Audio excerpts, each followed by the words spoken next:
എൻ്റെ പേര് പൈലി എന്നാണ്. മീനങ്ങാടിയാണ് എൻ്റെ വീട്. 2024 പനമരത്ത് വെച്ച് ഒരു ബൈക്ക് ആക്സിഡൻറ്റിൽ കാല് ഇങ്ങനെ പൊട്ട് മുറിവുകളൊക്കെ വന്ന് ഇങ്ങനെ മേപ്പാടി മിസ് ഹോസ്പിറ്റലിൽ കുറച്ച് നാൾ കിടന്നു.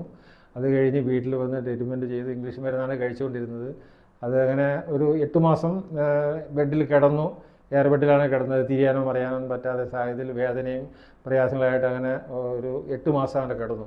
അതിനുശേഷം മെല്ലെ എണീച്ച് വാക്കറിലൊക്കെ നടക്കാൻ തുടങ്ങിയ ശേഷമാണ് നമ്മൾ പല ഡോക്ടർമാരെയും കണ്ടു. ഇംഗ്ലീഷ് മരുന്നുകൾ കുറേ പല ഹോസ്പിറ്റലിൽ ചെന്നു. അവിടെ ചെന്നപ്പോൾ ഓരോ കാരണങ്ങളും ഓരോ കാര്യങ്ങളെല്ലാം പറഞ്ഞു. അതിൽ നമുക്കൊരു രോഗത്തിൽ നിന്നൊരു നമുക്കൊരു പ്രതിഫലം കിട്ടിയില്ല. പക്ഷേ അങ്ങനെ ഇവിടെ ബത്തേരി റഫ എന്ന് പറഞ്ഞ ഹോസ്പിറ്റൽ സാറിന് വന്ന് കാണാനും ഇവിടുന്ന് ട്രീറ്റ്മെൻറ്റ് ചെയ്തു. സാറ് പറഞ്ഞ രീതിയിലുള്ള ട്രീറ്റ്മെൻറ്റുകളെല്ലാം ചെയ്തു. അതിനുശേഷമാണ് എനിക്ക് കാല് മടക്കാനോ സ്റ്റെപ്പ് കയറാനോ ഒന്നും പറ്റാത്തൊരു സാഹചര്യത്തിലാണ് ഞാൻ ഇവിടെ വന്നത്.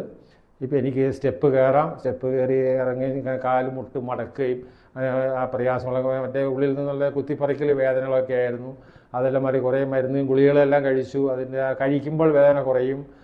പിന്നെ വീണ്ടും അതേ അവസ്ഥയിൽ തന്നെയായിട്ട് ഒരു വർഷത്തോളം മേലെയായി ഇങ്ങനെ വേദനകളും പ്രയാസങ്ങളായിട്ട് കൊണ്ട് നടന്നു. ഇവിടെ വന്നതിന് ശേഷം ഈ ട്രീറ്റ്മെൻറ്റ് ചെയ്തതിന് ശേഷം എനിക്ക് ഒത്തിരി വ്യത്യാസങ്ങളുണ്ട്. ഒത്തിരി വ്യത്യാസങ്ങൾ കാണുന്നുണ്ട്. കാരണം നടക്കാനും ആ കുത്തിപ്പറിക്കൽ വേദനകളെല്ലാം രാത്രി ഉറങ്ങാൻ തന്നെ വളരെ പ്രയാസപ്പെട്ട് കുറേ കാലങ്ങളായിട്ട് ഉറക്കം ശരിയാവുന്നില്ലായിരുന്നു.